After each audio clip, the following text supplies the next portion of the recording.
गं गणपतये नमो नमः।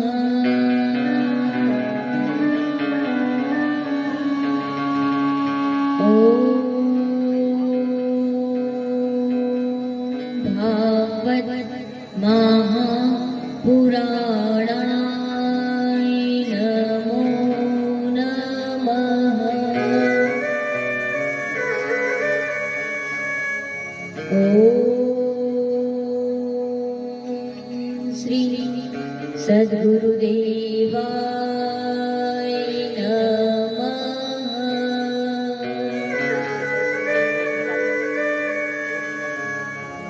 श्री कृष्ण शरणं मम।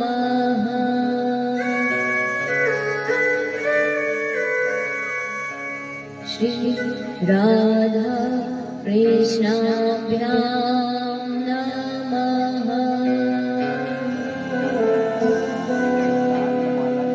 ॐ अज्ञानतिमिरान्धस्य ज्ञानाञ्जनशलाकया चक्षुरुन्मिलितं येन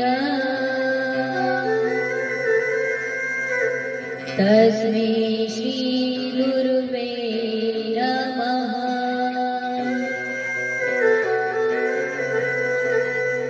नमः विष्णुपादाय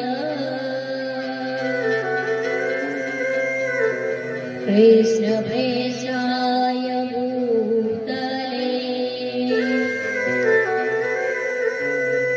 श्रीमते भक्तिवेदान्त स्वामिनिति नामिने। नमस्ते सरस्वते देवे गौरवाणी प्रचारिणे निर्विशेष शून्यवादी पाश्चात्य देशतारिणे।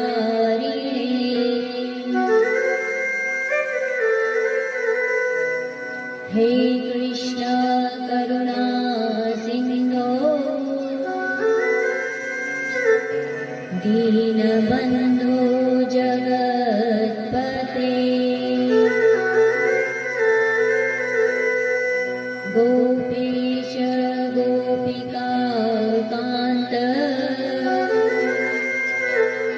राधाकान्त नमोऽस्तुते। तप्तकाञ्चन गौराङ्गी राधे वृन्दावनेश्वरी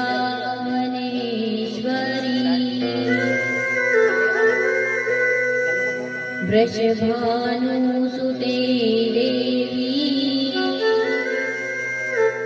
प्रणमामि हरिप्रिये। वाञ्छाकल्पतरुभ्यश्च कृपासिन्धुभ्य एव च पतितानां पावनेभ्यो वैष्णवेभ्यो नमो नमः।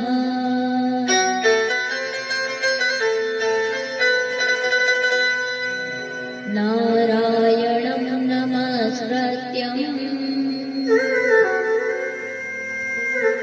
नरं चैव नरोत्तमम्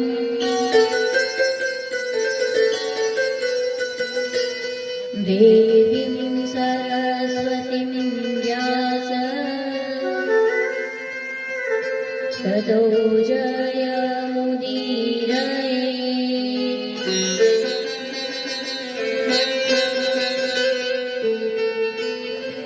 श्रीकृष्ण चैतन्य प्रभु नित्यानंद श्री अद्वैत गदाधर श्रीवासादि गौर भक्तवृंद।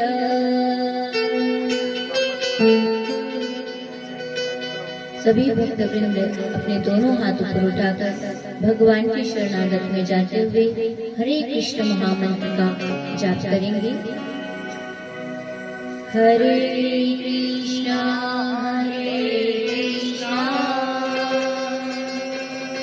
कृष्ण कृष्ण हरे हरे हरे राम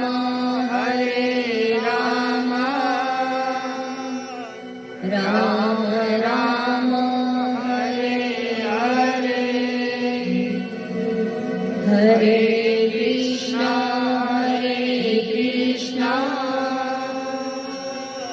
कृष्ण कृष्ण हरे हरे हरे राम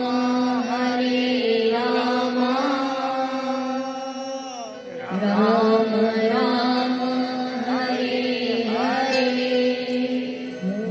हरे कृष्ण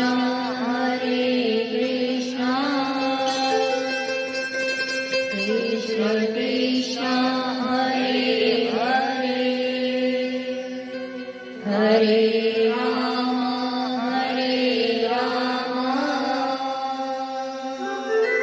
राम राम हरे हरे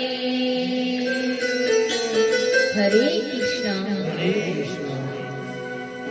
श्री भक्त श्रोमणी हनुमान जी महाराज के चरणों में कोटि कोटि प्रणाम। यहाँ पर उपस्थित समस्त भक्त वृंद के हृदय में विराजमान अकारण करुणा करुणालय भक्त वांछित कल्पतरु श्री तड़ितुलसी नंदित पीतांबरधारी बाल कृष्ण लाल के चरणों में कोटि कोटि प्रणाम। आइए भगवान के नाम संकीर्तन के माध्यम से हम श्रीमद् भागवत महापुराण की कथा के 5वें दिवस में प्रवेश करते हैं। भगवान की वांगमयी लीलाओं का दर्शन आज हमें करना है।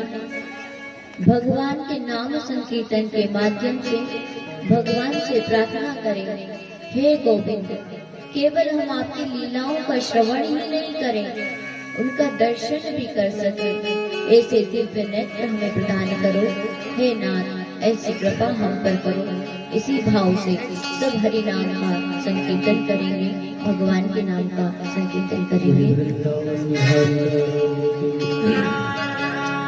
कृष्ण गोविंद गोविंद हे गोपाल नंदलाल, कृष्ण गोविंद गोविंद हे गोपाल, गोविंद गोविंद हे गोपाल नंदलाल, कृष्ण गोविंद गोविंद हे गोपाल, कृष्ण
गोपाल लाल हे गोपाल नंदलाल कृष्ण गोविंद गोविंद हे गोपाल नंदलाल कृष्ण गोविंद गोविंद हे गोपाल नंदलाल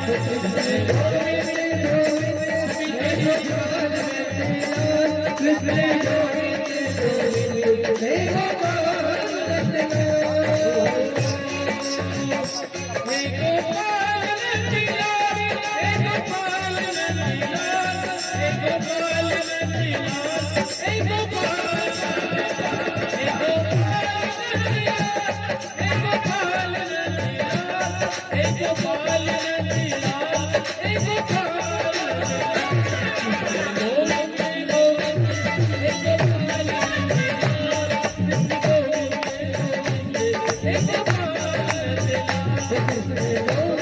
गोविंद हे गोपाल नंदलाल कृष्ण गोविंद गोविंद हे गोपाल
बोली वृंदावन बिहारी लाल की जय हो, गोपाल कृष्ण भगवान की जय, श्यावर रामचंद्र भगवान की जय, अंजनी लाल की जय, भागवत महापुराण की जय, सदगुरुदेव भगवान की जय। जय जय श्री राधे, जय जय श्री राधे, जय जय श्री राधे।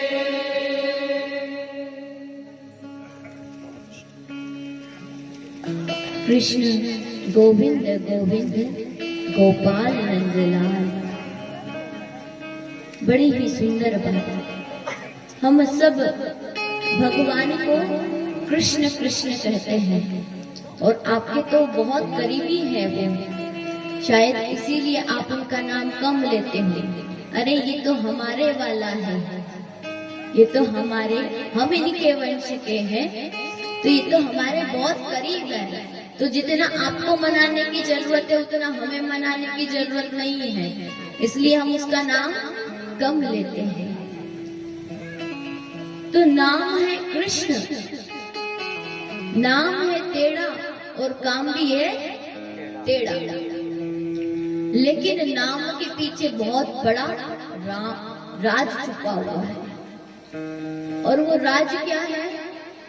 कृष्ण, सबको आकर्षित करने वाला, सबको आकर्षित करने वाला और आनंद प्रदान करने वाला, सबको आनंदित करने वाला।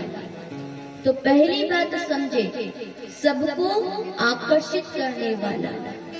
जो कोई भी देखे, जो भी दर्शन कर ले, वो दर्शन करके बाकी सब चीजें भूल जाता है।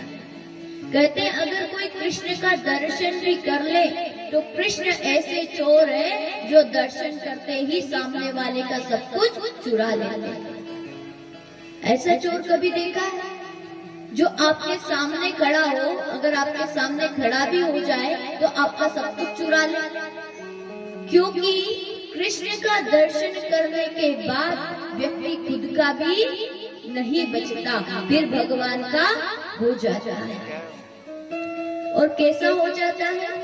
ये तो आप सबने दर्शन किया है, सबने देखा है। जो जो भक्त वृंदावन गए फिर लौटकर वापस नहीं आए। कौन से भक्त लौटकर नहीं आए? हमारे जैसे नहीं। हम जाते हैं तो कैसे जाते हैं? 7 जोड़ी कपड़े प्रेस करके ले जाते हैं, पहले से तैयार करके बैग भर के ले जाते हैं। वहां कुछ मिलेगा कि नहीं मिलेगा? इसलिए नहीं। जो भक्त जाते हैं केवल ठाकुर का दर्शन करने के लिए, जो भक्त ये सोच कर जाते हैं कि वहाँ पर मैं बांके बिहारी का दर्शन करूंगा, वहाँ पर मैं वृंदावन बिहारी का दर्शन करूंगा, जो इस मनसा से वहाँ जाते हैं और जो दर्शन वास्तव में दर्शन कर लेते हैं, वो फिर कभी लौट करके नहीं आया। ऐसा चित्त आकर्षक करने वाले श्री कृष्ण। भगवान के एक भक्त ने तो भगवान की चोरी का इतना अच्छा वर्णन किया और कहा कि हे भगवान, लोग आपको माखन चोर कहते हैं ना, वो तो झूठा कहते हैं, वो तो थोड़ा बताते हैं। आप केवल माखन चोर नहीं हो, आप केवल माखन की चोरी नहीं करते हो, मैं बताता हूँ आप क्या क्या करते हो, क्योंकि मैं आपका भक्त हूँ, मैं जानता हूँ कि आप क्या क्या चुराते हो। तो भक्त ने क्या लिखा? ये भक्त हैं श्री बिल्व मंगल ठाकुर, जिन्होंने भगवान के लिए 14 अष्टकम लिखा। 8 श्लोक में भगवान की चोर के रूप में स्तुति की और क्या कहा? ब्रजे प्रसिद्धम नवनीत चोरम गोपांगनानां च जगुल चोरम। अरे नंद बाबा के गांव में रहने वाले प्रसिद्ध चोर, तू बहुत प्रसिद्ध है। तू केवल ब्रज के माखन को नहीं चुराता, नवनीत को नहीं चुराता है, तू क्या करता है? गोपांगनानां च जगुल चोरम, गोपियों के वस्त्र को भी चुराता है। और यहाँ गोपी कौन है? जीव रूपी गोपियां। और उनके वस्त्र क्या? देह अभिमान। हम जो रहते हैं ना, मैं राम हूँ, मैं श्याम हूँ, मैं पटेल हूँ, मैं सरपंच हूँ, ये जो जीव का अभिमान है, उस अभिमान को चुरा लेते हैं। बड़े बड़े राजा, दिग्गज राजा जब भगवान के भक्त बने तो अपना राजत्व भूल गए। रात्रि परीक्षित ने जब भगवान की कथा सुनी तो उनका देह अभिमान छूट गया। वो एक बार कहा था हमने कि वो किसी राज्य के राजा नहीं थे, रात्रि परीक्षित, ना ही किसी देश के राजा थे, वो 7 दीपों वाली पूरी पृथ्वी के राजा थे। लेकिन जब भगवान की लीलाओं का कथा श्रवण किया तो सब कुछ भूल गए। तो ऐसे चोर है भगवान।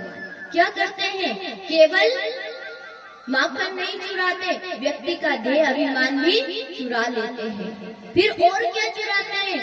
तो उन्होंने कहा कि ये तो बड़े में भी बड़ा चोर है। ऐसा चोर देखा है जो अपने दोस्त की यहाँ चोरी कर ले? चोर चोरी के यहाँ चोरी करे। एक तो हम सबसे बड़े चोर, और अगर हम भगवान के पास में जाएं तो भगवान क्या करते हैं? क्या करते हैं? जो कोई भक्त भगवान के पास में उनका होने जाता है तो कहता है भक्त कि अनेक जन्मार्जित पाप चोरम। हे भगवान, हम आपके पास में आते हैं तो हमारे अनेकों जन्मों के पाप जो हमने कई जन्मों से इकट्ठे किए हैं, पाप इकट्ठे किए कई जन्मों से, पुण्य जितने नहीं करते उतने तो हम पाप कर्म करते हैं। तो भक्त कह रहा है, हे भगवान, मैंने जन्म लगाए पापों को बढ़ाने में और आपके पास आया, आपने मेरे सारे पापों को चुरा लिया, आपने मेरे सारे पाप ले लिए, सारे पापों का हरण कर लिया। और आप पापों का ही नहीं चुराते, और क्या चुराते हैं? सुनो, कह रहे हैं धनम च मानम च तथेन्द्रियाणि, आपने मेरा धन भी चुरा लिया। जब कोई भगवान का भक्त बनता है तो आपने देखा होगा भगवान के भक्त ज्यादातर कैसे दिखाई देते हैं? कैसे? लंगोटी वाले। आजकल के भक्तों की बात अलग हो गई है। आजकल भगवान के भक्त बहुत स्पेशल पार्षद जैसे दिखाई देते हैं, लेकिन पूर्व समय में जहाँ हम ग्रंथों में पढ़ते हैं तो क्या पता चलता है, शास्त्रों में पता चलता है कि जो भी भगवान के भक्त हुए सब कैसे हुए, लंगोटधारी हुए, कमंडल वाले हुए, चलते फिरते हुए। तो भगवान को भक्त कह रहा है कि हे भगवान, आप उनका धन हर लेते हो, आप उनका मान भी हर लेते हो, उनके अंदर अभिमान भी नहीं रहता। अब तो और क्या कहूँ, पति गेय हीनम, हे भगवान आप तो उनका रास्ता भी नहीं छोड़ते, उनका रास्ता भी चुरा लेते हो। भक्तों को पता ही नहीं चलता कहाँ जा रहे कहाँ नहीं जा रहे, उनका रहने का ठिकाना ना खाने का ठिकाना, जहाँ पहुँचा दे वहाँ पहुँच जाते हैं। तो वो कह रहे हैं कि आपका पति गया हीनम, आप तो उनको पद से भी विचलित कर देते हो, उन्हें पता ही नहीं चलता कहाँ जा रहे कहाँ नहीं जा रहे। ऐसी स्थिति आपके कारण हो जाती है। और फिर बाद में कह रहे हैं कि हे भगवान, आप चोरी करने के लिए, देखो किसी के यहाँ चोरी करना है तो क्या करना पड़ता है, उसके घर में घुसना पड़ता है, घर में घुसना पड़ता है। आपके यहाँ अगर कोई चोर आएगा तो आपके घर में चोरी करके आएगा, आप उसके घर तो नहीं जाओगे। तो भगवान जब आते हैं, कृष्ण चोर बन करके भक्त के हृदय में आते हैं, और जब ये सब कुछ चुरा रहे होते हैं तो भक्त कह रहा है हे भगवान आप आए तो हो मेरे घर में चोरी कर दे, लेकिन एक बात ध्यान में रख लो, अब मैं आपको वापस जाने नहीं दूंगा। अगर मान लो चोर ने आपका सब कुछ चुरा लिया, आपका धन चुरा लिया, आपके घर में जितने जेवरात थे सब चुरा लिए, और अगर आप चोर को पकड़ के अपने ही घर में बांध लो तो सब आपका हो जाएगा कि नहीं हो जाएगा? वापस सारी की सारी चीजें आप ही को मिल जाएगी। तो भक्त यहाँ पे कह रहा है हे भगवान आप मेरे हृदय में आए और मेरे हृदय रूपी कारागृह में आके आपने मेरे सब कुछ चुराने का प्रयास किया, लेकिन मैं आपसे भी बड़ा वाला हूँ क्योंकि आपका भक्त हूँ, इसलिए अब मेरे हृदय रूपी कारागृह में मैं अपनी दृढ़ भक्ति के पास से, अपनी भक्ति के पास से आपको बांध लूंगा और अब वापस जाने नहीं दूंगा। तो आपने जो कुछ भी चुराया सब मेरे पास ही आ जाएगा। इसलिए कहते हैं कि भक्त के पास में भगवान सब चुरा लेते हैं, लेकिन भक्तों को कष्ट नहीं होता क्योंकि वो ये जानता है कि उसके पास में सब कुछ स्वतः ही प्राप्त है। इसलिए वो सदा आनंद में रहता है। वो जानता है कि जिसने चुराया वो मेरी बंदी में है, तो मैं उससे कभी भी छुड़ा सकता हूँ। तो ऐसा श्री कृष्ण का स्वरूप है, यही श्री कृष्ण है। आइए अब आज की कथा में प्रवेश करते हैं। श्री कृष्ण के विषय में जानने के बाद तो आपके पास भी अगर कृष्ण चुराने के लिए आए तो अपनी भक्ति के पास से कृष्ण को अपने हृदय रूपी कारागृह में बंदी बना लेना और फिर कभी जाने मत देना। हमने कल कथा श्रवण की थी कि नंद बाबा के यहाँ अब आनंद उत्सव मनाया जा रहा है, ठाकुर का प्राकट्य उत्सव मनाया जा रहा है। ठाकुर का जन्म हो चुका है, लेकिन किसी को भी अभी पता नहीं है क्योंकि वसुदेव जी रात्रि में कन्हैया को सुला करके चले गए, लेकिन किसी को भी इसकी जानकारी नहीं हुई। घनघोर रात्रि थी। यहाँ पर नंद बाबा सुबह उठे और बड़ी चिंता हो रही है नंद बाबा को। नंद बाबा कह रहे हैं ब्राह्मण पंडितों को बुलाया, अरे महाराज अभी तक भयो ही ना, अभी तक लाला नाए भयो। तो ब्राह्मण पंडित जी बोले एक काम करो, थोड़ा अनुष्ठान करा लो कुछ। तो बोले महाराज आप तो करो, जो हो सो करो, पर लाला होना चाहिए अब तो नंद बाबा ने बड़ा ही सुंदर अनुष्ठान करवाया, पूजा करवाई। पूजा करने के बाद ब्राह्मणों को विदा किया। इतने में माला लेकर के बैठे हैं और यहाँ पर सुनंदा ने देखा कि आज यशोदा रानी कहीं दिखाई नहीं दे रही। यशोदा मैया कहाँ चली गई? कहीं दिखाई नहीं दे रही। और नंद बाबा सोच रहे हैं कि पता नहीं कब आएगा। सब ब्रजवासी भी सोच रहे हैं कि अब अनुष्ठान हो गया, मतलब अब लाला आने वाला है। सबकी मनोवृत्ति ऐसी हो गई कि अब शायद कृष्ण आने वाले हैं, क्योंकि ये सब ऋषि मुनि थे, सब जान रहे हैं कि भगवान आने वाले हैं, इसलिए सब प्रतीक्षा कर रहे हैं कि भगवान कब आएंगे। यहाँ पर यशोदा रानी के पास में सुनंदा आती है। ये सुनंदा कौन है? ये नंद बाबा की बहन है।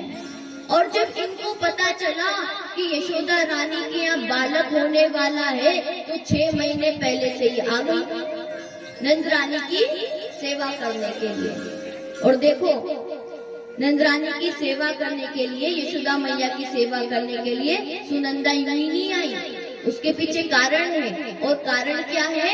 यशोदा रानी के गले में 9 लखा हार है, हीरो का हार है। तो उन्होंने सोचा अगर यशोदा रानी की अच्छी सेवा करी तो बुढ़ापे में पुत्र होने जा रहा है, क्या पता खुश होके ये 9 लखा हार हमें दे दे। इसलिए 6 महीने से पहले से आके सेवा करना शुरू कर दी। अब जब उन्होंने देखा कि आज यशोदा रानी जागी नहीं है, अब तक सो रही है, तो वो दौड़ी दौड़ी यशोदा रानी के महल में गई। और महल में जाकर के देखा तो सॉल ओढ़े हुए छोटे से कन्हैया सोए हुए थे। छोटे से लाला के दर्शन हो गए। बोली नंद के लाला की जय हो। अब जैसे ही लाला के दर्शन किए, मानो बावरी हो गई, पागल हो गई, पागल पागल फिरती है, कहीं ताली बजाती है, बधाई हो बधाई हो बधाई हो चिल्ला रही है। और चारों दिशाओं में घूम रही, कभी इधर जाती कभी इधर जाती। गोपियां पूछती कहाँ भयो, अरे बधाई हो बधाई हो बधाई हो। हाथ में ताली ली और जोर जोर से बजाना शुरू कर दिया। अब चारों दिशाओं में घूमे। अब उसने सोचा यहाँ घूमने से कोई फायदा नहीं है, तो सब बावरे हैं। तो दौड़ी दौड़ी गौशाला में गई, जहाँ पे नंद बाबा बैठे हुए थे। और नंद बाबा बैठ के क्या कर रहे थे? जप कर रहे थे। और जप कैसे कर रहे थे? क्या जप रहे थे? अबही तो भयो नाय न जाने कब होएगो, अबही तो भयो नाय न जाने कब होएगो, अबही तो भयो नाय न जाने कब होएगो। हे भगवान, मैं 75 साल का तो हो गया, अब न जाने कब आएगा लाला। देखो, जब हमें कोई वस्तु चाहिए होती भगवान से, तो हमारा चिंतन जो होता है वस्तु का ही होता है। हाथ में चाहे हम माला ले ले, भगवान का नाम जपते, लेकिन अंदर क्या चलता रहता है? वही चलता रहता है। तो यहाँ तो नंद बाबा की ऐसी स्थिति हो गई कि मन से क्या मुंह से भी वही निकल रहा है, अबही तो भयो नाय, अबही तो भयो नाय, अबही तो भयो नाय। इतने में सुनंदा दौड़ी दौड़ी पहुंची। अरे भैया बधाई हो बधाई हो बधाई हो। अरे बावरी, किस बात की बधाई? अरे जो आपने यज्ञ किए, जो आपने तप किया, आपने जो अनुष्ठान किया, वाको फल भयो है, नंद के छोरा भयो है, बधाई हो। अब जैसे ही नंद बाबा ने सुनी, मन रूपी मयूर नाचने लगा। और ऐसा नाचा कि दौड़ पड़े, यमुना जी में गए और जाकर के 108 डुबकी लगाई। और 108 डुबकी लगा करके वहां में से बाहर निकले। और बाहर निकल करके सुंदर वस्त्र पहने, ऐसे एकदम दूल्हा जैसे सज रहे नंद बाबा। और सुंदर सी पगड़ी बांधी, पीताम्बर ओढ़ियो, धोती पहनी और तिलक लगायो, काजल लगायो और मूंछन पर ताव दियो। आज तो बाबा बन गयो। तो मूंछन पर ताव दे रहे और बोल रहे हैं, लारे ब्रजवासी, ए छोरा जरा दर्पण दे तो देखो तो सही कैसे लग रहे हो। तो ब्रजवासी बोले, अरे देखने की क्या जरूरत है, एकदम दूल्हा लग रहे हो, एकदम दूल्हा। तो बोले आज तो लगनो ही पड़ेगा। सब ब्रजवासी भी गए, दौड़े दौड़े दौड़े दौड़े, सबको खबर कर दिया, अरे भैया सबको बुला, आज मैं सबको बुला, जितने ब्राह्मण देवता हैं, जितने भी गांव में ब्रज में जितने भी हैं, सबको बुला ले, आज तो खूब उत्सव मनाया जाएगा। सब ब्रजवासी भी दौड़े दौड़े गए, क्योंकि नंद बाबा गोकुल के राजा हैं। और आप सोचो कि पहले के जमाने में बहुत एकता हुआ करती थी, तो अगर राजा के यहाँ पुत्र हुआ है तो पूरी बस्ती में आनंद उत्सव मनाया जाता था। तो जितने भी ब्रजवासियों को पता चला कि नंद बाबा के यहाँ पुत्र है तो सब आए, और आधे तो इसलिए भी आए कि अपने को क्या मिलने वाला है, बधाई मिलने वाली है। तो चलो, तो सब तैयार हो करके सबने श्रृंगार किया, सबने सुंदर श्रृंगार किया और सब तैयार हो करके आ रहे हैं। अब यहाँ पर गोपियां जो पीछे रहने वाली हैं, गोपियां कोई भली पीछे रहने वाली है, वो तो पहले दौड़ी और ऐसे ही नहीं दौड़ी। कैसे दौड़ी? 16 श्रृंगार करके दौड़ी। पहले श्रृंगार करेंगे ना, कहीं जाने की कितनी भी जल्दी हो, लेकिन मेरी माताओं से बिना श्रृंगार किए नहीं जा पाता। पहले श्रृंगार होगा, भाई कितनी भी जल्दी हो, ट्रेन निकल जाएगी तो एक बार चलेगा, लेकिन बिना श्रृंगार की हम कहीं जाने वाली नहीं है।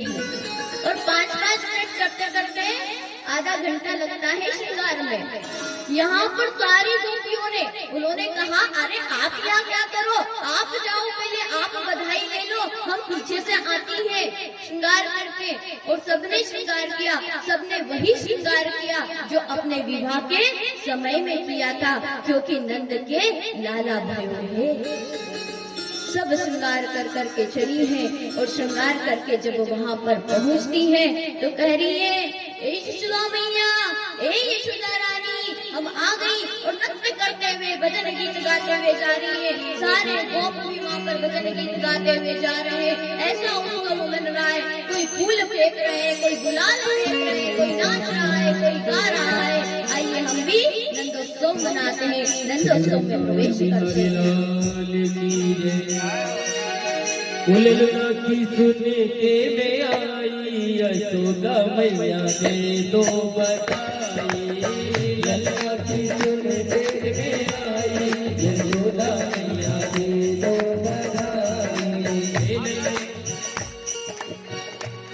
किसको बधाई दे रहे हो? किसका जन्मोत्सव है? किसका जन्मोत्सव है? ऐसे बधाई दोगे? बधाई देना नहीं आती दुनिया वालों को? बधाई दो, बधाई, बधाई दो।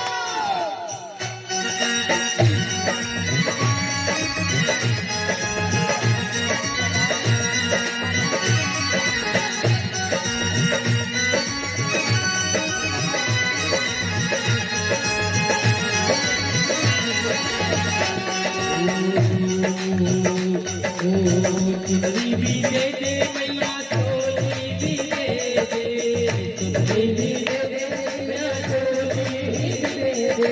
सभी कालिका सहयोग करते हुए, बड़े झूमते हुए बाबा के यहाँ चलना है। चुनरी भी दे दे मैया, चोली भी दे दे, चुनरी भी दे दे मैया, चोली भी दे दे। ये गाती दे घड़ाई यशोदा मैया दे बधाई। ये गाती दे बधाई यशोदा मैया दे बधाई।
लो बधाई मैया के लो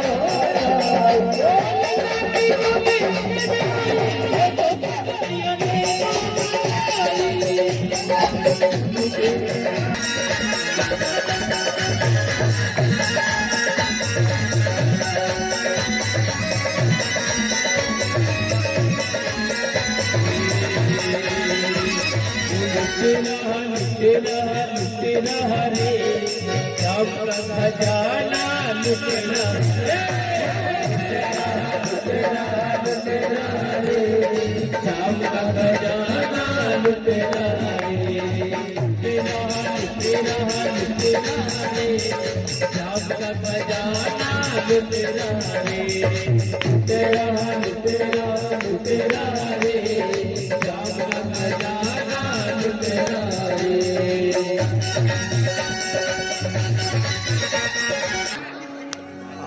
पूरी पृथ्वी लोक में जैसे गुंज हो गई और ऐसी बधाई, उन्होंने तो बधाई गीत गाए, लेकिन यशोदा मैया और नंद बाबा ने ऐसी बधाई दी जिसको जो चाहिए, जिसको जो चाहिए। नंद कछु जो इतनो दियो घनश्याम की कुबेरों की गई मती बोरी। पागल हो गए, उन्हें समझ में नहीं आ रहा इतना दिया। नंद स्व आत्मजम उत्पन्ने जात लादो महामन।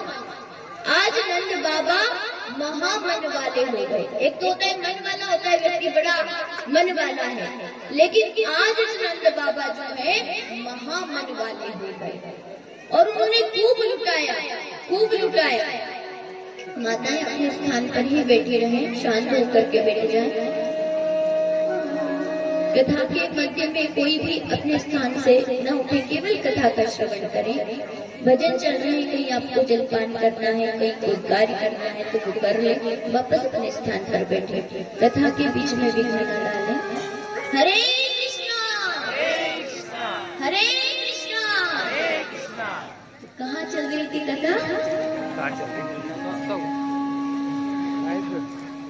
नंद बाबा ने इतना दिया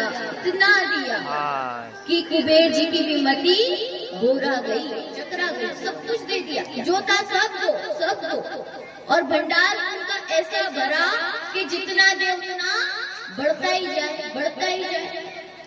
अब नंद बाबा ने कही, देखो ब्रजवासियों, तुम सब यहाँ उत्सव मनाओ, अब हम कहाँ चलते हैं? कंस को कर देने के लिए, क्योंकि कंस जो है वो बड़ा राजा है, मथुरा का राजा है। इधर यहाँ पर कंस की स्थिति, मथुरा में चल के देखते हैं कंस के क्या हालचाल है। मथुरा में भी थोड़े चले, अब गोकुल में तो प्रवेश कर लिया। अब यहाँ कंस की स्थिति देखो तो बड़ी खराब हो रही है। क्यों हो रही है? क्योंकि वसुदेव जी जब कन्हैया को यशोदा रानी के महल में सुला करके आए थे, और उधर से किसको लेकर के आए? माया को लेकर के आए। और माया को जब सर पर रख कर लेकर के आए तो पहले जितने बंधन खुले थे वो बंधन सारे अब बंधने लग गए। अब जैसे जैसे अंदर प्रवेश करते हैं बेड़ी हथकड़ियां लग गई और जेल के ताले बंद हो गए। और जब माया को सर पर रख करके पहुँचे तो वहाँ पर माया क्या करती है? माया क्या करती है? भगवान की अशांति फैलाती है। जहाँ भगवान हो वहाँ शांति, और जहाँ माया हो वहाँ अशांति। तो जैसे ही माया को सर पर रख करके आए तो माया क्या शांति से रह सकती? नहीं रह सकती। तो उसने अशांति फैला दी, रोना शुरू कर दिया। जैसे ही सैनिकों ने रोना सुना तो भगवान जब आए थे तो सब सैनिक सो गए थे, लेकिन माया के रोने के कारण, चिल्लाने के कारण सारे सैनिक जाग उठे। सारे सैनिक जागे, नींद टूटी और नींद खोल करके भागे महाराज कंस के पास में। आठवां आया महाराज, आठवां आया महाराज, आठवां आया, चिल्ला करके दौड़ पड़े। अब जैसे ही कंस के पास पहुंचे तो कंस को तो हाथ टेकाते आते रह गया, क्योंकि सुना आठवां आ गया, अब क्या होगा? तो कंस हाथ में तलवार लेकर के चला। सारे सैनिक भी आए, अकेला नहीं आया। खूब सारे सैनिकों को लेकर के आया, खुद की मथुरा, खुद राजा बंदी गृह में जा रहा, लेकिन फिर भी तलवार लेके और 10,000 सैनिकों को साथ लेकर के चला। और इतने सैनिकों को साथ लेकर के आया और कहा कि मुझे जो है पुत्र वापस दे दो, ये जो तुम्हारा 8वां बालक है ये मुझे दे दो। तो यहाँ पर वसुदेव जी कहते हैं, अरे कंस, ये पुत्र नहीं है तो पुत्री है, पुत्र नहीं है तो पुत्री है। तो कंस ने कहा, मैं इतना बड़ा पापी थोड़ी हूँ जो पुत्री को मारूंगा, तो छोड़ने लगा। इतने में सैनिक बोले, अरे महाराज, जब आकाशवाणी हुई थी तो आकाशवाणी ने कहा था कि 8वां गर्भ काल होगा। गर्भ कहा था, ये नहीं कहा था कि पुत्र काल होगा या पुत्री काल होगी। तो ये पुत्री भी तो काल हो सकती है, या पुत्री आपको नहीं मार सकती। और अगर मान लो पुत्री ने नहीं भी मारा तो इसकी बेटी का भी तो बेटा होगा, हो सकता है वो आपको मारेगा। देखो संगति भी उसकी वैसी थी, तो संगति वालों ने पुत्री को भी नहीं छोड़ने दिया। उसने हाथ में लिया, बोले सही कह रहे हो सैनिक, तुम बहुत अच्छे हो, मेरे काम के हो, सही सलाह देते हो मुझे। उसने पुत्री को हाथ में लिया और पुत्री को हाथ में लेकर के वहाँ पर पत्थर पर पछीट दिया, फेंक दिया। अब जैसे ही उस शिला पर उस माया रूपी कन्या को फेंका, वो कन्या बिजली का रूप धारण करके आकाश में चली गई। और आकाशवाणी करी, हे दुष्ट कंस, तुम मुझे क्या मारते हो? तुम्हें मारने वाला तो कब से जन्म ले चुका है।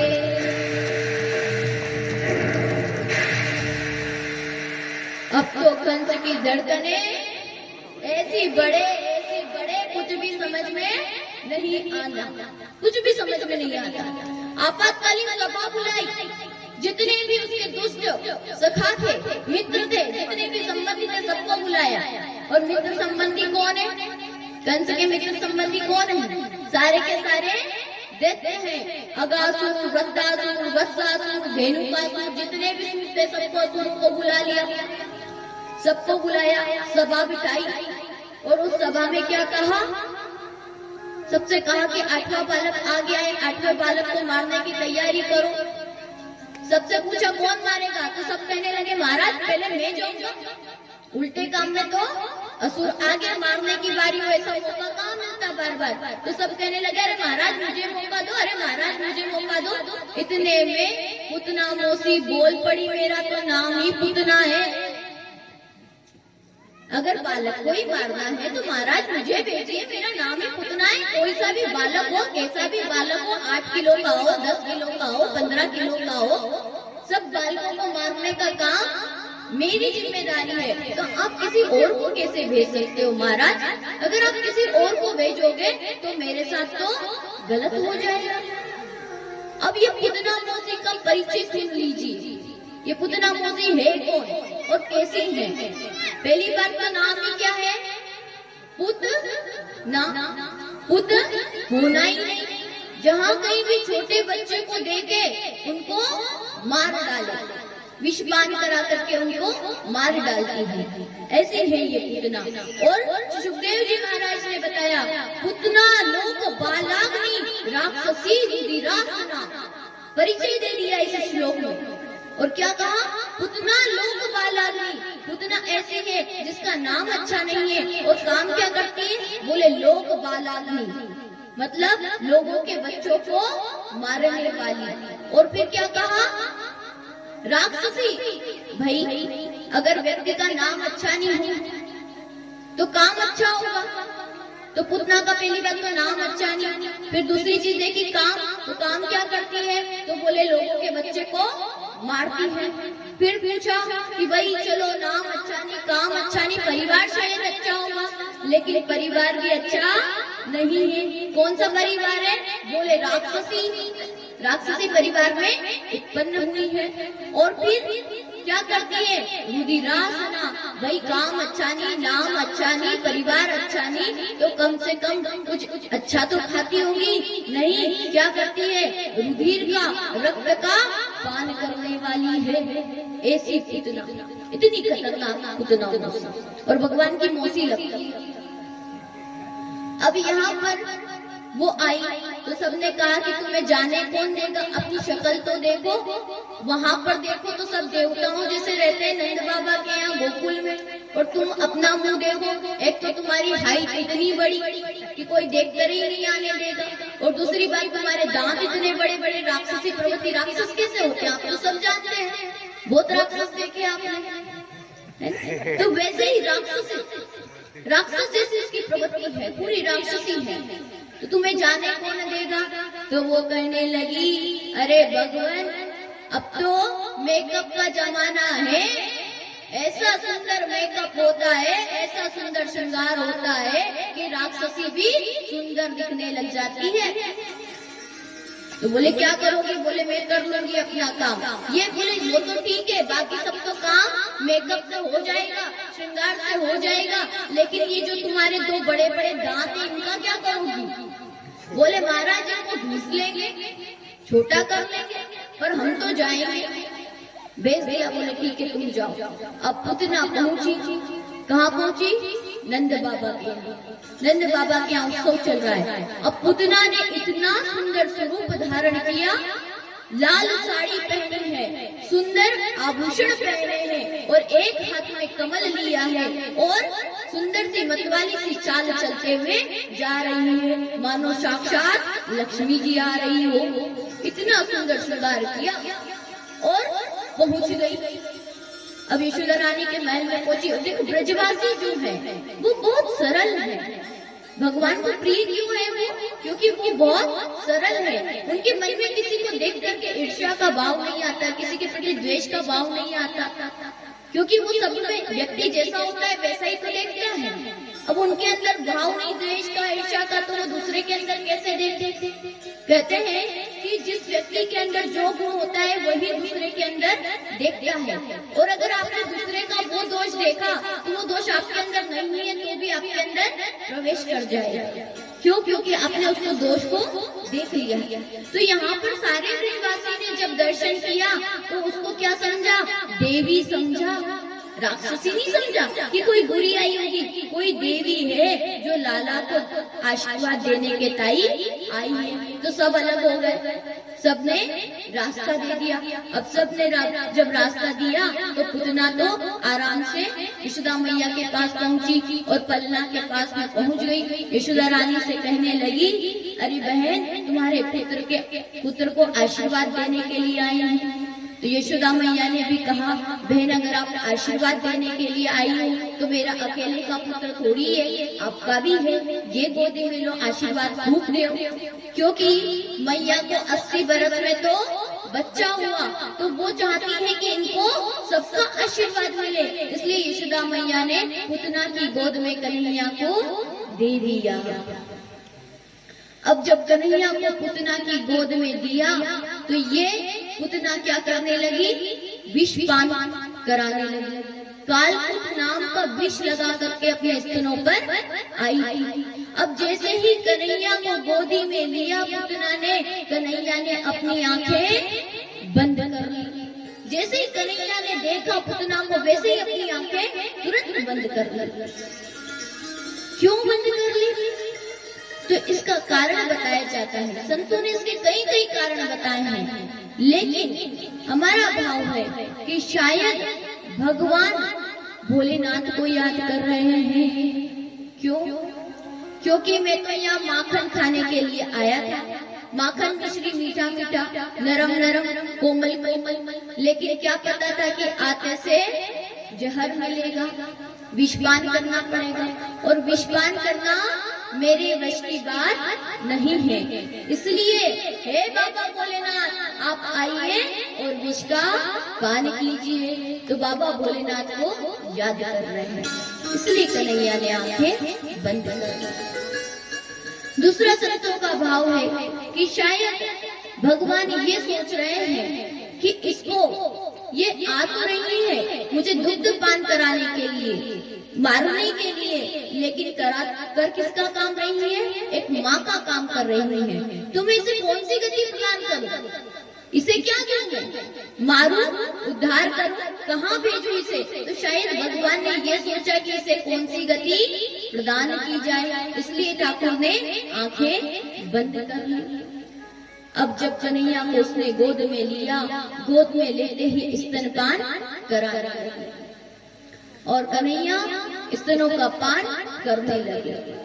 और जब पान कर रहे थे तो कन्हैया, पूतना ने सोचा कि कन्हैया अब मर गए होंगे, लेकिन ये तो पहले तो विष का पान किया, फिर दुग्ध पान करने लगे। कन्हैया को यहाँ पर पूतना को बड़ा आश्चर्य हुआ, ये क्या चल रहा है, ये अभी तक मरा क्यों नहीं? थोड़ी ही देर में भगवान ने दुग्ध पान के साथ साथ अब क्या पीना शुरू कर दिया, प्राणों का संचय करना शुरू कर दिया। और प्राणों का ऐसा संचय किया, ऐसा संचय किया कि उसके प्राणों का खिंचने लगे, उसको बड़ी तकलीफ होने लगी, बहुत तकलीफ हो रही है। तो उसने कहा, अरे कन्हैया छोड़, अरे कन्हैया छोड़, और प्राण धारण कर लिया।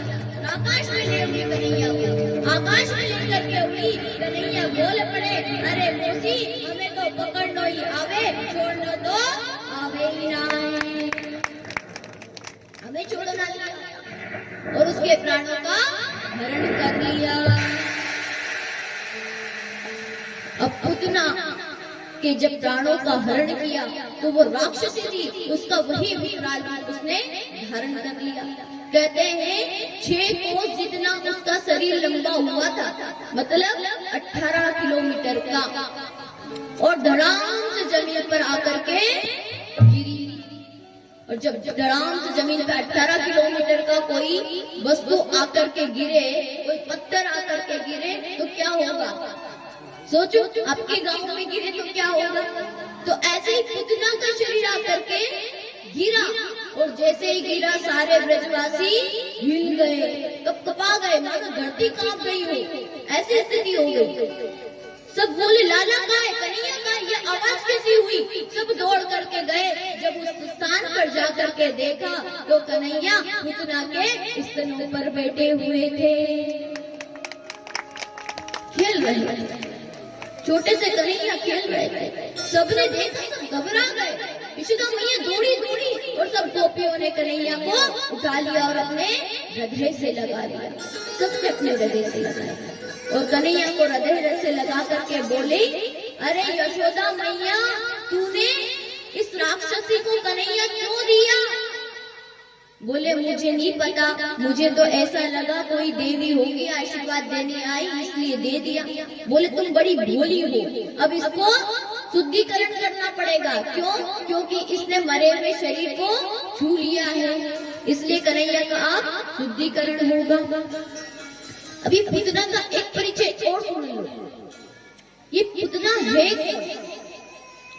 ये पूतना जो है ये पूर्व जन्म में राजा बलि की कन्या थी, रत्नमाला।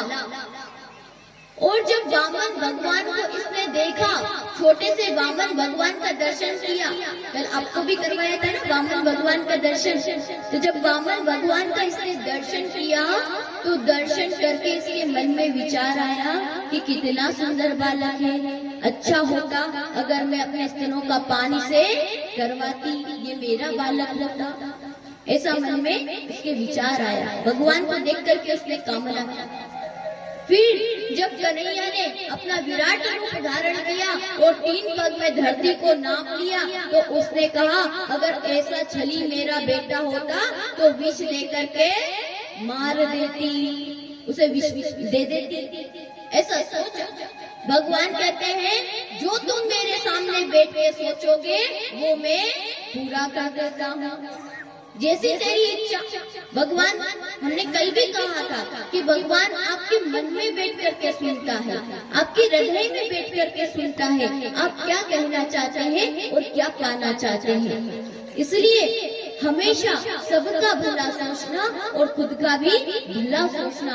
जो आप सोचते हो उसको भगवान पूरा करते हैं, उसी को पूरा करते हैं। जैसी आपकी वृत्ति है, जो आपने मन में विचार किया, इसलिए सदैव अच्छा अच्छा सोचना। अब हमारी प्रवृत्ति क्या है? प्रवृत्ति क्या है हमारी? हम अपने लिए अच्छा सोचे न सोचे, लेकिन पड़ोसी के लिए बुरा जरूर सोचते हैं। और भगवान सारी कामनाओं को पूरा करते हैं। इसलिए कहा जाता है जहाँ कहीं भी बैठो तो भगवान आपके हृदय में बैठा है, ये सोच करके बैठो और मन में कोई भी बुरा विचार मत आने दो, क्योंकि आपके बुरे विचार को ठाकुर पूरा करते हैं। फिर देख लेना अपने हिसाब से। यहाँ पर उसकी उस इच्छा को भी भगवान ने पूरा किया, रत्नमाला की, और वही पुतना बन करके आई और भगवान ने उसी का उद्धार कर दिया। अब भगवान ने यहाँ पर पुतना को वो गति प्रदान की जो कि अपनी माता को प्रदान की है, यशोदा मैया को मिलने वाली है, वही गति यहाँ पर पुतना को प्रदान की। इसके बाद में कथा आती है कि कंस मामा इतने पे भी नहीं रुके। उन्हें जब पता चला पुतना मर गई तो उन्हें लगा पता नहीं क्यों मर गई। तो ब्रजवासी कितने बोले, ब्रजवासी कह रहे शायद वो जब कन्हैया को लेके जा रही थी तो उसको ठोकर लग गई होगी, सो गिर पड़ी। इतने बोले कि क्या इतनी बड़ी राक्षसी ठोकर खा के गिरने वाली। फिर एक बोला अरे नहीं, ठोकर खा के नहीं गिरी, अगर ठोकर खा के गिरती तो सीधी गिरती है, तो सीधी, उल्टी गिरती है तो सीधी मिली। इतने में नंद बाबा आ गए। नंद बाबा बोले अरे ये ठोकर से नहीं गिरी, ये तो मैं नारायण भगवान से प्रार्थना कर रहा था कि हे नारायण भगवान मेरे लाला की रक्षा करना, तो नारायण भगवान ने याकू मार दी। ऐसा अब यहाँ पर भगवान की नजर उतारी गई। माताओं ने क्या किया, भगवान की नजर उतारी, और भगवान की नजर भगवान के ही नाम से उतार रही है। हे ऋषिकेश भगवान मेरे लाला की इंद्रियों की रक्षा करना, हे नारायण भगवान मेरे लाला के प्राणों की रक्षा करना, हे केशव मेरे लाला की खेलते हुए रक्षा करना, हे गोविंद मेरे लाला की सोते हुए रक्षा करना। अब भगवान मुस्कुरा रहे हैं, मेरे नाम से मुझे ही झाड़ा दे रही है, भगवान के नाम से भगवान को झाड़ा दे रही है। तो एक भक्त कहता है हे भगवान जो काम आपसे भी नहीं बने वो आपके नाम से बन जाता है, इसलिए आपके नाम का झाड़ा दे रही है। कभी कभी होता है ना, मान लो व्यक्ति नहीं है तो फिर किससे काम चलता है, व्यक्ति के नाम से काम चलता है। और ये उसका उदाहरण कैसा पक्का है, जैसे मान लो आप कोई हो, आप बहुत बड़े व्यक्ति हो और आपने आपका नाम नहीं बताया, आपने आपका परिचय सामने वाले को नहीं दिया, तो आप कहीं भी बैठे रहो आपको नहीं पूछेंगे। और जैसे ही आपने परिचय दिया, अरे मैं वहाँ का सरपंच हूँ, मैं वहाँ का अधिकारी हूँ, आओ साहब बैठो, तो नाम ने काम किया। किससे काम बना, आपके नाम से काम बना। तो यहाँ पर भी कहते हैं कि भगवान के नाम से ही काम बनता है, जो काम ठाकुर नहीं करते वो काम उनका नाम करता है। इसलिए बार बार बोलते हैं कि नाम ले लो, नाम ले लो, काम बन जाएगा। दिन रात यही प्रयास करते हैं कि कैसे भी करके बस आप नाम, लेकिन आपकी तो पुरानी पहचान, आप क्यों नाम लोगे, आपका तो अपना है। अरे हम कभी भी बना लेंगे उसको, हमें बार बार नाम लेने की जरूरत नहीं है। यहाँ पर पुतना के वध के बाद अब कंस मामा ने एक और खिलौना भेजा। छोटे से है ना कन्हैया, तो मामा की तरफ से खिलौना तो आना चाहिए, तो एक और खिलौना भेजा। और एक और खिलौना क्या भेजा, एक दिन कन्हैया थोड़े थोड़े बड़े हो रहे हैं और छोटे से कन्हैया इतने बड़े हुए हैं कि अभी थोड़ा थोड़ा मुस्कुराने लगे हैं। जैसे बालक होते हैं जब किसी को देखते हैं तो देख करके मुस्कुरा देते हैं या हाथ में चलाने लगते हैं, इतने बड़े कन्हैया हुए हैं। तो मैया ने एक दिन देखा कि पल्ले में कन्हैया सोए हुए थे और पल्ले में सोते सोते कन्हैया ने पलटी खाई। अब जैसे ही कन्हैया ने पलटी ली, करवट ली, तो मैया तो इतनी खुश हो गई, इतनी खुश हो गई, आज मेरे कन्हैया ने करवट ली, उसका भी उत्सव मनाया जाएगा। उत्सव मनाओ, उत्सव रखा, सबको बुलाया, फिर से ब्रजवासियों को सबको बुलाओ, फिर से सबको बुलाया। अब जब सब आए तो यहाँ से कंस मामा ने भी अपना एक गिफ्ट भेज दिया। और किसको भेजा, सत्यासुर को भेजा। जिसको हम कहते हैं सकट भंजन की लीला, सक्टासुर को भेजा। और ये सक्टासुर कैसा है, इसका कोई स्वरूप भी नहीं है, ये दिखाई नहीं देता, इसका कोई भी स्वरूप नहीं है, ये बिना रूप का है, ये कहीं भी जाकर के बैठ सकता है। यहाँ तो सारे ब्रजवासी उत्सव मना रहे थे। मैया ने सोची ये कन्हैया को गोदी में लेकर कब तक रखूंगी, एक काम करती हूँ, कन्हैया को सुला देती हूँ। और इतनी सारी भीड़ में मैया ने सोचा कि ये जो छकड़ा पड़ा हुआ है, गाड़ी का छकड़ा जिसमें दूध माखन दही सब भरा हुआ था, उसके नीचे पल्ला बांध दिया और उसमें कन्हैया को सुला दिया और ब्रजवासियों के स्वागत में लग गई। अब कन्हैया देखो बहुत टेढ़े हैं, उनका काम छोड़ के कोई और काम करे उनको बिल्कुल भी नहीं चलता, बिल्कुल भी नहीं चलता। यहाँ पर सक्टासुर गाड़ी में आकर के बैठ गया और उसने सोचा छोटा सा तो है बालक, दबा दूंगा कभी भी मार दूंगा। कन्हैया ने देखा कि सक्टासुर आके बैठा है और जैसे ही देखा धीरे से, अब यहाँ पर मैया जब कन्हैया को सुला करके गई थी तो मैया ने गोपबालकों को कहा, बेटा बच्चे को देखते रहना, कन्हैया को, लाला को देखते रहना कि ये क्या कर रहा है। बच्चों ने कहा हम यही खेलेंगे, हम देखेंगे कन्हैया को।